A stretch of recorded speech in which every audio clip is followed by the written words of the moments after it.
Hello traders. So welcome to the stock pick session for tomorrow, that is 7th of July 2020. So यहाँ पे पहले बात करते हैं निफ्टी के बारे में। यहाँ मैं हूँ 1 आवर के चार्ट पे और जैसे कि आज आपने देखा इतना बड़ा गैप अप होने के बाद भी एक निफ्टी अच्छा अप मूव दिया। तो वही है तो पावर ऑफ कंसोलिडेशन। देखिए यहाँ पे निफ्टी जो एक दिन का साइडवेज मूवमेंट दिया उसके बेसिस पे देखिए आज क्या अच्छा मूव दिया ऊपर की तरफ। तो देख थोड़ा सा और देखते हैं, आज एनालिसिस करते हैं यहाँ पे। तो यहाँ पे मैं एक बार इसका हाई मार्क कर लेता हूँ हॉरिजॉन्टल लाइन यूज़ करके। 1 मिनट। तो ये हो गया इसका हाई आज का। ओके, तो अब अगर हम लोग थोड़ा सा और जूम आउट करें और देखें पीछे ये कहाँ पे है, तो आप देख सकते हैं यहाँ पे देखिए क्लियर आज निफ्टी जो है वो यहाँ पे जो एक गैप था, देखिए यहाँ पे जब लास्ट टाइम फॉल हो रहा था तो यहाँ पे जो गैप क्रिएट हुआ था उसको फिल कर दिया और ऑलमोस्ट अपने पॉइंट पे यहाँ पे जाके वापस नीचे आया। तो मुझे लग रहा है अभी के लिए इसलिए एक प्रॉफिट टेकिंग आया सेकेंड हाफ में, क्योंकि ये गैप जैसी जो गैप फिलिंग हो गया यहाँ पे ऊपर में, तो उसके बाद ये रिटर्न में आया। तो या तो कल थोड़ा सा शायद गैप अप ओपन, और मुझे लग रहा है निफ्टी थोड़ा और ऊपर जाएगा। मुझे लग रहा है अराउंड एक 10,900 तक ये जो ये लेवल है यहाँ तक भी और जा सकता है। तो मुझे लग रहा है कल शायद निफ्टी और एक बार अप मूव दे, और मुझे लग रहा है 10,900 के बाद ही शायद ये अभी वापस जो थोड़ा सा जो इसका करेक्शन है वो स्टार्ट हो। तो देखते हैं, लेकिन कल अगर स्टार्टिंग से ही कल अगर ये नीचे की तरफ जा रहा है तो मुझे लग रहा है एक करेक्शन वापस आ सकता है। तो देखेंगे कल क्या होता है, क्योंकि आज ऑलरेडी एक अच्छा मूव था और बैंक निफ्टी अभी भी कवर अप नहीं कर पाया अपना जो वीकनेस है।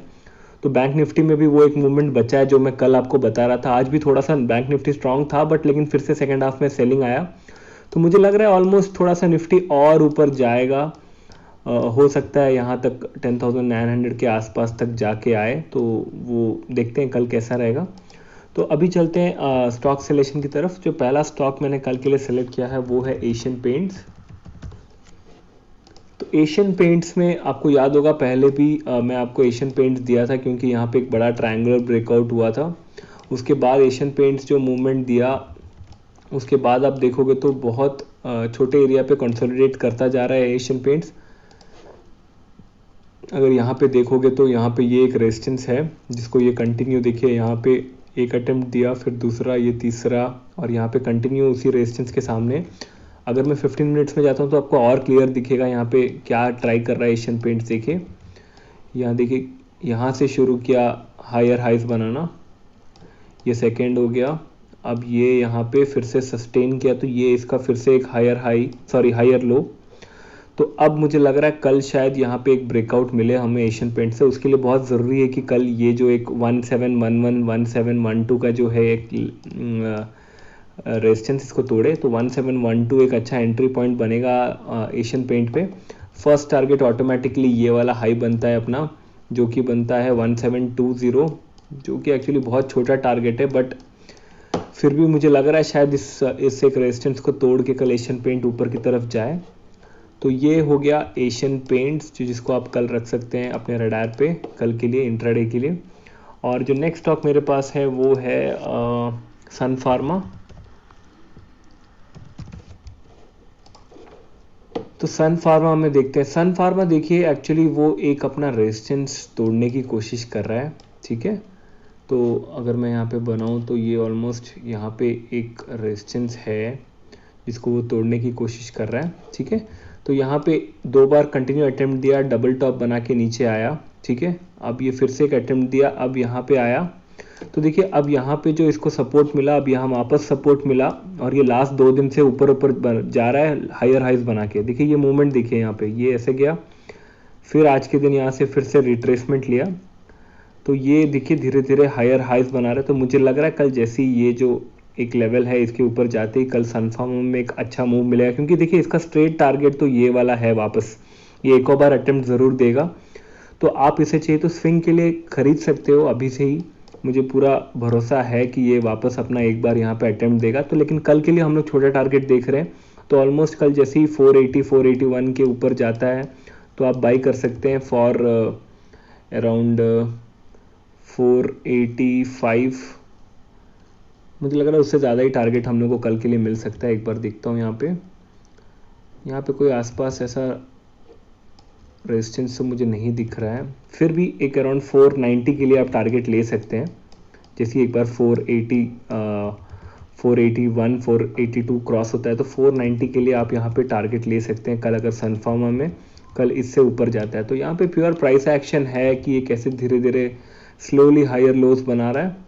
ठीक है, तो अभी ये एक हायर हाई यहाँ पे बना दिया, ये इसका फर्स्ट हायर हाई, ये सेकंड हायर हाई। तो ये मूवमेंट अगर कल कंटिन्यू होता है तो हो सकता है कल शायद एक छोटा सा रिट्रेसमेंट आए, उसके बाद ही अगला जाए, तो इसलिए कल वेट कीजिएगा थोड़ा सा। तो ये हो गया सन फार्मा। और जो थर्ड स्टॉक मेरे पास है वो है जी एंटरटेनमेंट। ओके, तो जी एंटरटेनमेंट में अगर आप देखोगे तो ये कंटिन्यू एक साइडवेज में जा रहा है धीरे धीरे। अगर आप देखोगे सबसे पहले तो लॉन्ग टर्म ट्रेंड लाइन बनाते हैं, यहाँ पे लॉन्ग टर्म ट्रेंड लाइन एक बनाते हैं, वो बनता है यहाँ पे। तो आप अगर देखोगे तो ये लॉन्ग टर्म ट्रेंड लाइन जो है, मैं इसको ट्रेंड लाइन एरिया बना देता हूँ क्योंकि यहाँ पे भी सपोर्ट मिला है हम लोग को अंदर पे। ठीक है, तो ये हो गया पहली बात। और उसके बाद देखोगे तो यहाँ पे एक स्ट्रिक्ट बेरिश ट्रेंड लाइन है जिसको ये तोड़ने की कोशिश कर रहा है। देखिए यहाँ पे तो ये छोटा होते जा रहा है धीरे धीरे। देखिए यहाँ पे तो ये बार बार इसे अटेम्प्ट कर रहा है। पहले बड़ा देखिए ज़्यादा नीचे आया था, उसके बाद सेकंड टाइम थोड़े नीचे जाके फिर से यहाँ पे सेकंड अटेम्प्ट किया, फिर यहाँ पे थर्ड फोर्थ, और वहाँ पे सीधा अंदर पे कॉम्प्रेस हो गया है। यहाँ पे नीचे ट्रेंड लाइन है, यहाँ पे नीचे ट्रेंड लाइन सपोर्ट है और ऊपर में ये बेरिश ट्रेंड लाइन है। तो अब इसको बाहर निकलना है। मुझे याद है शायद मैं लास्ट वीक इसको आपको सेलिंग के लिए दिया था यहाँ पे, बट ये जो एक कैंडल है ये क्लियरली दिखाता है कि नीचे तो नहीं जाना चाहता ये स्टॉक अभी फ़िलहाल, क्योंकि बुलिश सपोर्ट है तो नीचे तो नहीं जाना चाहता है। तो अब मुझे लग रहा है कल जी एंटरटेनमेंट कल ऊपर की तरफ एक ब्रेकआउट देगा, जैसे यहाँ पे ये जो एक रेजिस्टेंस है इसको तोड़ते ही। तो 2 दिन से कोशिश कर रहा है, अराउंड 2-3 दिन से ये कोशिश कर रहा है इसको तोड़ने की। तो कल जैसे ही मुझे लग रहा है एक अराउंड 178 के ऊपर हम मूवमेंट 178 क्रॉस होते ही एक अच्छा मूवमेंट देख सकते हैं। और आपको पता ही है जी एंटरटेनमेंट काफ़ी अच्छा मूवमेंट देता है ब्रेकआउट्स पे, तो इसलिए जी एंटरटेनमेंट को अपने रडार पे पक्का रखिएगा। ये मुझे लग रहा है कल एक अच्छा ब्रेकआउट दे। 178 को वॉच करके रखिएगा और ये जो ट्रेंड लाइन है उसको भी वॉच करके रखिएगा। तो ये हो गया जी एंटरटेनमेंट जो कि था थर्ड स्टॉक बाइंग के लिए। और जो फोर्थ स्टॉक है वो है ऑरो फार्मा। तो ऑरो फार्मा में एक बहुत इम्पॉर्टेंट टॉप पॉइंट था जो मैं बहुत पहले से आपको बता रहा हूँ। तो वहाँ पे पहुँच के ये अभी धीरे धीरे एक रिटर्न मूव स्टार्ट कर चुका है। तो मुझे लग रहा है अब धीरे धीरे शायद ऑरो फार्मा एक डाउन ट्रेंड की तरफ जाना शुरू कर चुका है। अगर मैं यहाँ पे बनाऊँ तो ये एक डाउन ट्रेंड लाइन में धीरे धीरे जा रहा है। देखिए यहाँ पे दिख रहा है आपको। तो मैं ये सब हटा देता हूँ यहाँ पे ताकि आपको क्लियरली मैं दिखाऊँ। ये डाउन चैनल की तरफ जा रहा है धीरे धीरे। ठीक है, ये हो गया इसका डाउन चैनल कि ये धीरे धीरे इसी चैनल में मूव करके धीरे धीरे नीचे जा रहा है। तो अब ये अपना एक सपोर्ट के पास आ चुका है। तो अब इसे ब्रेकआउट देना है नीचे की तरफ तो बड़ा मूव आएगा।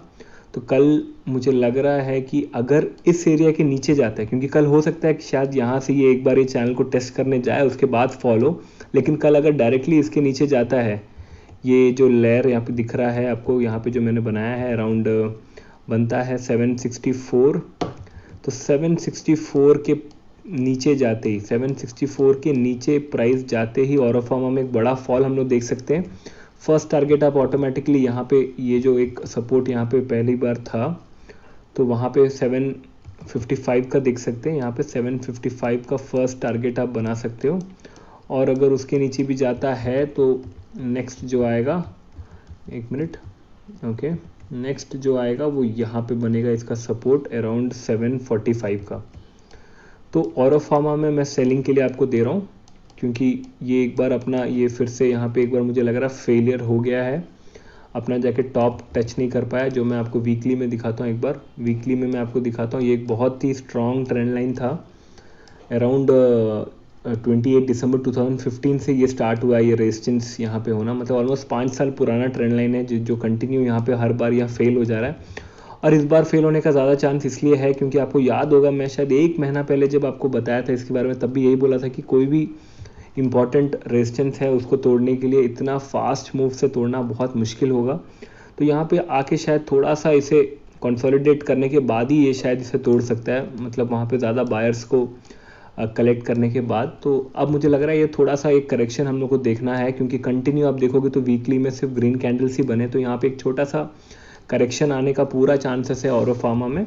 तो हम लोग उसी को ट्रेड करेंगे यहाँ पे इंट्राडे में, अगर कल यहाँ पे एक फॉल आता है तो ये हो गया फोर्थ स्टॉक जो कल के लिए है, और वो है सेलिंग के लिए। तो 3 स्टॉक बाइंग के लिए और फोर्थ स्टॉक जो है वो सेलिंग के लिए। तो देखते हैं आज जो स्टॉक्स मैंने आपको दिया था उसमें क्या हुआ। जो फर्स्ट दिया था वो था बाटा इंडिया। तो अभी देखिए आपको धीरे धीरे वो जो मैं जो आपको बताता हूँ वो आपको धीरे धीरे समझ आ रहा होगा। मैं आपको क्लियरली बोला था ये बेरिश ट्रेंड लाइन है, उसको बार बार यहाँ पे अटेम्प्ट कर रहा है, ठीक है। नीचे में यहाँ स्ट्रॉन्ग सपोर्ट है, तो इसके पास अब कोई जगह नहीं है, या तो बेरिश ट्रेंड लाइन को तोड़ के बाहर निकले या फिर ये सपोर्ट को तोड़ के नीचे जाए। तो जिस साइड में भी टूटता है वहाँ पे एक अच्छा मूवमेंट मिलता है। देखिए आज गैप अप ओपन दिया। तो देखिए जब भी बड़े प्लेयर्स होते हैं उन्हें ऐसा कोई एक हर्डल मिलता है जिसको तोड़ना मुश्किल हो रहा है, तो वो लोग क्या करते हैं, वो लोग हमेशा प्री मार्केट सेशन में उसे गैप अप कर लेते हैं, और गैप अप करते ही उसे बाइंग करके इतना दूर लेके जाते हैं कि जो सेलर्स हैं उनको और मौका ही ना मिले। तो यही होता है मोस्टली बड़े बड़े स्टॉक्स में, जो हाई रेजिस्टेंस का एरिया होता है उसको जंप करके निकलने का कोशिश करते हैं बायर्स। तो ये हो गया बाटा इंडिया। फिर अगला स्टॉक मैंने आपको दिया था ग्रासिम। तो ग्रासिम में भी देखिए वैसे ही कुछ हुआ। मैं आपको बोला था यहाँ पे एक रेजिस्टेंस है जिसको बार बार ट्राई कर रहा है, और यहाँ पे परसों मतलब कल के दिन यहाँ पे एक अच्छा फ्राइडे के दिन एक अच्छा मूवमेंट देखे थे, तो वो कंटिन्यू हुआ आज के दिन। अब देख सकते हैं फर्स्ट 3 घंटे में अच्छा बुलिश मूव आया, उसके बाद निफ्टी सेकंड हाफ में थोड़ा प्रॉफिट टेकिंग हुआ, तो यहाँ पे भी शुरू हुआ। तो मुझे लग रहा है कि यहाँ पे अब ये एक बार जब यहाँ से बाउंस करेगा तब हम लोग एक नया बाई एंट्री बना सकते हैं। तो जब बाउंस करता है तो मैं आपको पक्का वो दिन स्टॉक पिक में इसको दूंगा, क्योंकि काफ़ी स्ट्रॉन्ग बाउंस मिलेगा आपकी बार ग्रासिम में, क्योंकि काफ़ी अच्छा स्टॉक चल रहा है अभी बुलिश मूव में। तो ये हो गया ग्रासिम। उसके बाद हमने बात किया था एक्सिस बैंक के बारे में, क्योंकि मैंने आपको बोला था कि बैंक निफ्टी में एक बड़ा पेंडिंग मूव है। तो एक्सिस बैंक देखिए आज यहाँ जो कल यहाँ पे जो एक्सिस बैंक क्लोज हुआ था वो आज यहाँ पे ओपन ही हुआ काफ़ी हाई, और वहाँ पे सस्टेन कर गया। तो ये ऑलमोस्ट देखोगे तो ये रेजिस्टेंस के अंदर में ही, रेजिस्टेंस एरिया के अंदर पे सस्टेन कर गया, जो कि काफ़ी बुलिश है मेरे हिसाब से। तो मुझे जैसे मैं कल भी आपको बोल रहा था बैंक निफ्टी का पेंडिंग मूव है, आज भी उसका थोड़ा ही एक मूव हमको देखने को मिला। तो मुझे लग रहा है कल वो मूव आ सकता है, क्योंकि अब निफ्टी के पास ज़्यादा मूवमेंट बचा नहीं है ऊपर की तरफ। तो एक दिन वो एक बड़ा मूव देने के बाद से शायद करेक्शन स्टार्ट हो। तो मुझे लग रहा है कल एक्सिस बैंक में एक अच्छा मूव आप देख सकते हो। तो इसे तो आप कल पक्का अपने रडार पर रखिएगा एक्सिस बैंक को। मुझे लग रहा है यहाँ पे कंसोलिडेट किया, वीक नहीं हुआ, तो यहाँ पे एक अच्छा मूव ऊपर की तरफ देख सकते हैं ऑलमोस्ट ये एरिया के लिए। तो ये एरिया जो है यहाँ पे अराउंड 448 तक के लिए आप अच्छा एक टारगेट ले सकते हैं, अगर कल इसके ऊपर ओपन हुआ तो। जैसे यहाँ पे जो कंसोलिडेशन एरिया है उसके ऊपर ओपन हुआ तो आप एक अच्छा 448 के लिए टारगेट ले सकते हैं। तो ये था एक्सिस बैंक। और जो लास्ट स्टॉक मैंने आपको सेलिंग के लिए दिया था वो था जस्ट डायल। देखते हैं जस्ट डायल में क्या हुआ। मैं आपको एक एरिया बताया था यहाँ पे कि धीरे धीरे सेलर्स यहाँ पे जो है इस ट्रेंड लाइन को रिजेक्ट कर दिए। तो अगर आप देखोगे तो यहाँ पे धीरे धीरे आज यहाँ पे फर्स्ट कैंडल जो बना वो ना कि बुलिश था ना कि बेरिश था, एक डोजी कैंडल टाइप बना और यहाँ पे कंसोलिडेट किया। तो अब बहुत ही इंपॉर्टेंट है कि ये नेक्स्ट मूवमेंट किधर की तरफ ब्रेकआउट देता है। अगर नीचे की तरफ ब्रेकआउट देगा तो ये 380 तोड़कर ये काफ़ी डीप नीचे जा सकता है, इसलिए कल इस पर भी वॉच रखिएगा। क्योंकि आज यहाँ पे कंसोलिडेट किया तो हम लोग अज्यूम करेंगे कि यहाँ पे पोजीशन बिल्ड हुआ है बड़े बड़े प्लेयर्स का। तो यहाँ पे एक ट्रेंड लाइन है जिसको मैं बना देता हूँ। यहाँ पे ये जो बेरिश ट्रेंड लाइन है, क्योंकि यहाँ फर्स्ट टाइम यहाँ पे इसने रिजेक्शन दिया, और देखिए यहाँ पे रिजेक्शन दिया, और यहाँ आज पूरे दिन यहाँ पे एक ट्रेंड लाइन के ऊपर ही रिजेक्शन दे रहा था। तो कल आप जस्ट डायल को भी पक्का रखिएगा अपने रडार पे। तो ये था आज के लिए स्टॉक्स, और कल के लिए मैंने आपको ऑलरेडी 4 स्टॉक्स दे दिया। तो देखते हैं कल कैसा मूवमेंट है ग्लोबल मार्केट्स में। तो अभी कोई बुरा न्यूज़ या बैड न्यूज़ तो नहीं आया है। तो देखते हैं कल का मार्केट कैसा रहेगा। So thank you so much for watching. अगर आपको पसंद आया तो प्लीज़ लाइक एंड सब्सक्राइब करिएगा। Keep learning, keep trading. Bye bye.